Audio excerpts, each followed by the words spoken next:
So we are already in the 20th Sunday of Ordinary Time. Halos sobrang nakalahati muli na kalendaryo ng taon. Kaya naman, sa bawat pagbasa, ay muli at muli tayo itinutuon o itinututo sa nalalapit na pagtatapos na muli ang kalendaryo ng taon. 14 Sundays more. Tapos na muli ang isang tubig na ihatag sa lupa natin.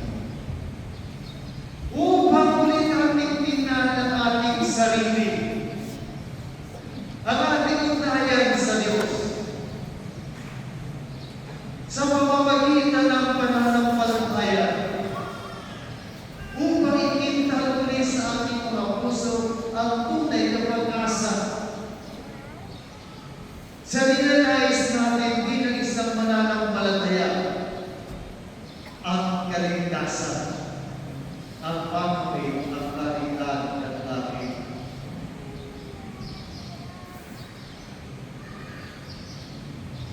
Kahapon, diba? Ano ang pinag-iwang ng simbahan kahapon? So dahil kayo ay may pagmamalian, ikaw ang sumagot. Ayan,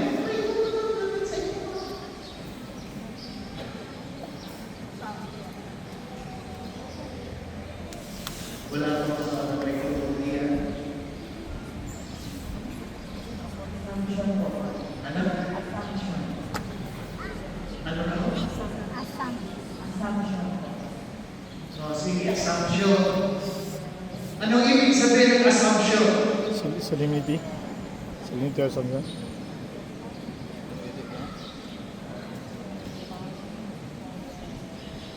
Ayaw may pagmamalian. Sabihin nyo sa akin. Dali.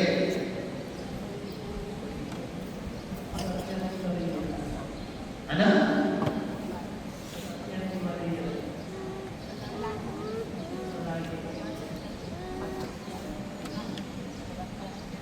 Assume into heaven. Ang pag-akyat sa mahal na Birhen Maria sa langit. Sino nag-akyat sa kanya?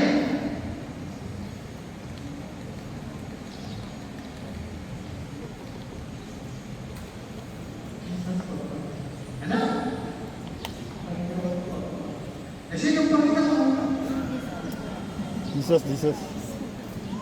Ayusin niyo po sa buhay.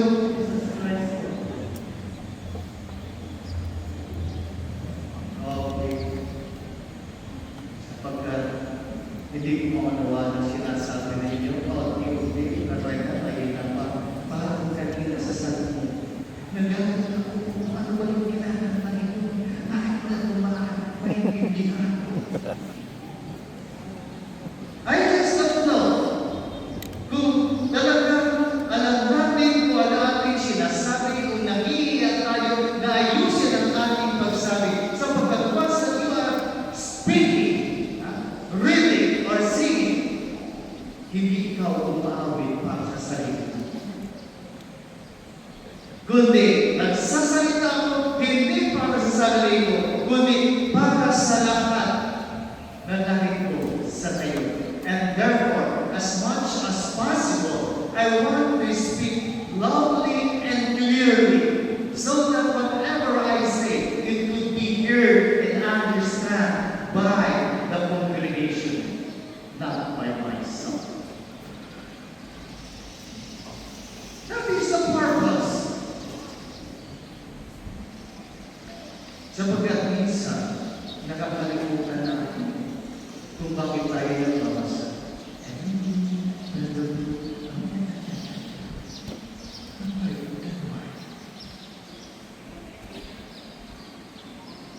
Hindi!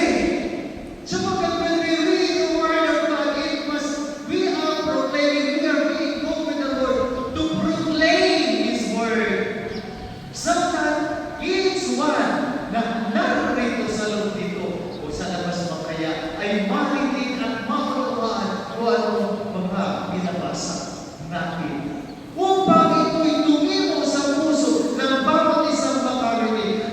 makita niya muli kung ano ang layunin ng binasag ito sa akin. Hindi sa katabi mo, kundi sa akin. And therefore, I must listen to it carefully and reflect on it while it is being read or sung to us. Pasensya na kayo. Kaya naman minsan, kadalasan, kahit nagsimba kayo ng umaga, halimbawa, tapos nagkataon na may misa sa hapon, nagsimba sila, nang tinanong mo kung ano yung gospel ng umaga, hindi na alam. Why? Simply because tayo ay present in whatever event, especially during the Mass, physically present, but spiritually absent. Now, look at the gospel that we have read today. That event kung saan si Jesus ay may lumang na siya pumunta sa region of Tyre and Sidon, may isang nanay, buwan ang lumapit sa kanya. Ito ba ito din natin pagtatakbo? Hindi. Lalo na ang sinabi ng nanay buwan na ito kay Kristo at ang sagot ni Kristo sa kanya. Sapagkat sinabi ng babae ito, have pity on me, Lord, Son of David. Naroon yung kanyang pagkilala kay Kristo na siya na ang kanyang rin ng Panginoon, na siya yung anak ni David. Now, sa kanyang paglapit na ito, ay sinabi niya ang kanyang kailangan, my daughter is tormented by the devil. Lumapit upang humingi ng tulong laban doon sa demonyo na umaalipin sa kanyang anak. But if you notice, dumating sa sagot ni Jesus after a while, saka doon hindi siya sumagot.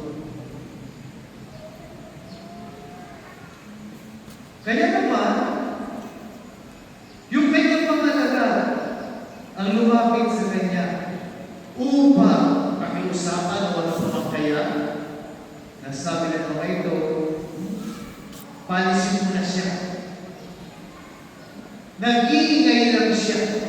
Inuustorbo tayo. Pero hindi nakita yung babae ito. Sa halip, lalo pa siya nagpapaamal. Pero ang sagot ni Jesus ay napaka-alaigin ka na. Na hindi kumusukat ang alay kaysa sabihin ni Jesus sa babae iyo. Why? Sapagkat si Jesus ay isang tao na maunawain, matulungin.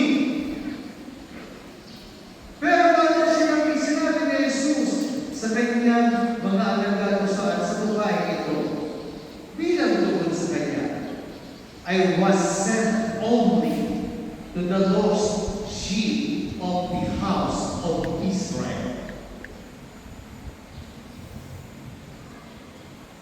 Hindi naman siya mali. Sapagkat that is his primary duty, to gather the scattered children of Israel, to bring it back to the Lord. Kaya niya sinabi ito, hindi po sa mga ayaw sa kanya. Katulad ng babae ito. Pero sa halip na mawala ng gana, umagalit ng babae at umalis na lamang, hindi ginawa yun. Sa halip, sinabi niya, Lord, help me. Lord, help me. Hindi nakita yung kanyang pagtulog kay Jesus. Hindi nakita sa sinabi ni Jesus ang kanyang paglapit sa kanya. Patuloy siya naghangyo ng tama. Lord, help me.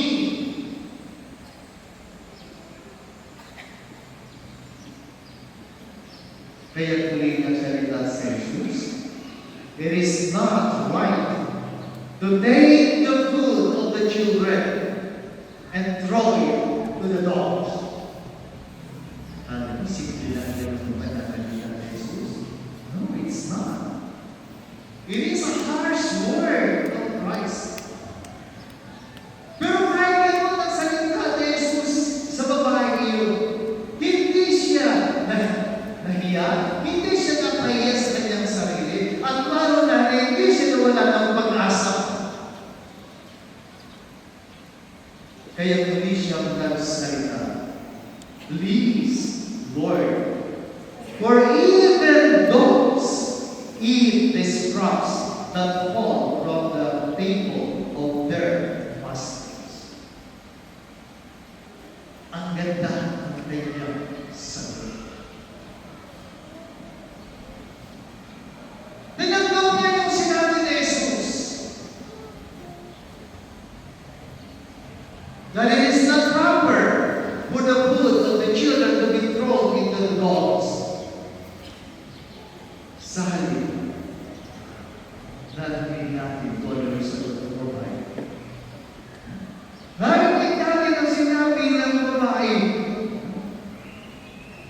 that even dogs eat the scraps that falls into their master's table. Hindi siya humingi ng anong malaking bagay.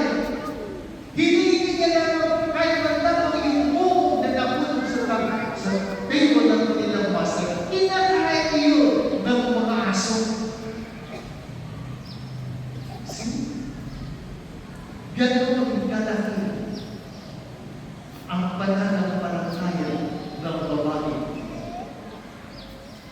Hindi makita na kahit anong masakit na pananalita ang kanyang pananampalataya at pag-asa. Ayun, faith and hope.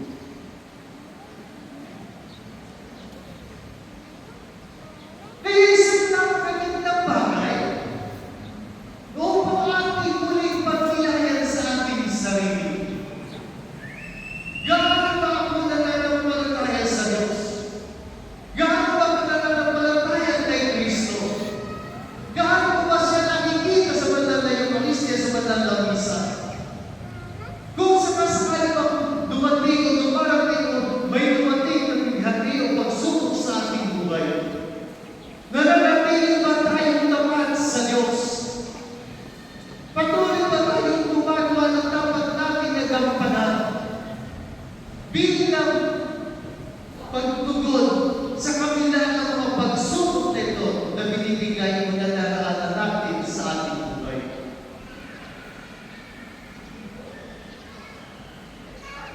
Marami ang mapansin niyo sa pag-akyat rito, may gumawa kung sino mo pwede gumawa. Ang rason, simple lang. Ayaw ko ng panaba ng 4 beses mag-akyat. 2 beses na ako nalaba niya after ang pag-ulo niya sa ating pinakasal noon. Mabuti, doon ako sa baba na pwede ng madapa na ako itong kasunod. At yung siguro yung nakawang-hawak ko, muntik nang matapon ang laman. At ayun po pagsubok, subalit hindi ko sinabi na ayaw ko na mag-misa dito. Kundi may mga tao na nagsabi, ayaw nila sa akin. And you are? Sapagkat gano'n talaga ang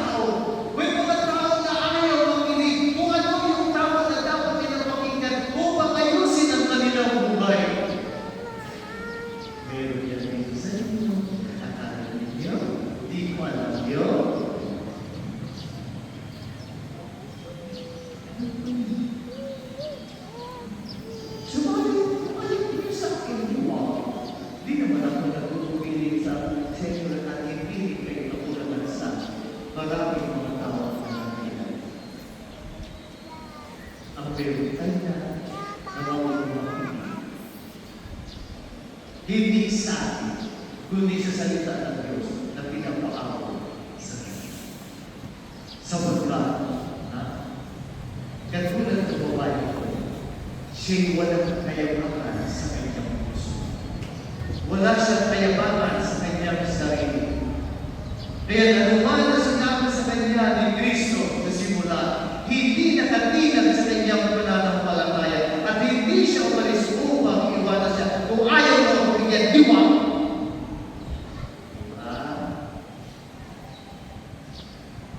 Dinagdag niya dahil masasakit na salita.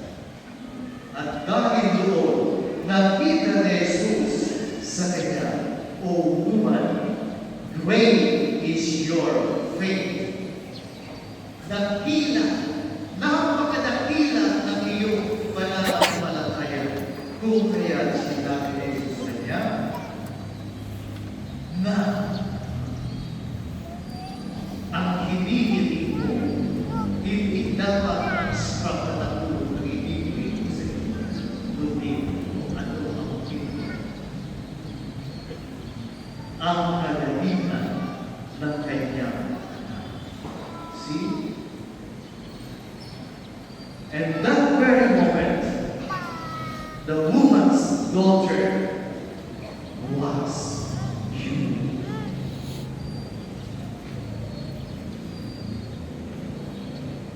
Marahil, matatanong din natin, bakit ako, Panginoon? Nagdadasal naman ako nang gumaling ito, gumaling dito. Bakit hindi nangyayari?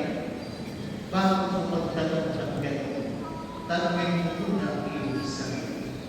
Paano ba ako humihingi ng tama sa Diyos? Humingi ba ako ng tulong sa Kanya upang subukan lamang siya? Kung talagang Diyos ka na, pwede mong ibigay sa akin ang hinihiling ko? At kadalasan, ganyan ang ating anak. Not because we have that great faith in God, kundi gusto natin subukin ang kanyang pagkakayos. Huwag nawa mangyari sa atin mula kanya.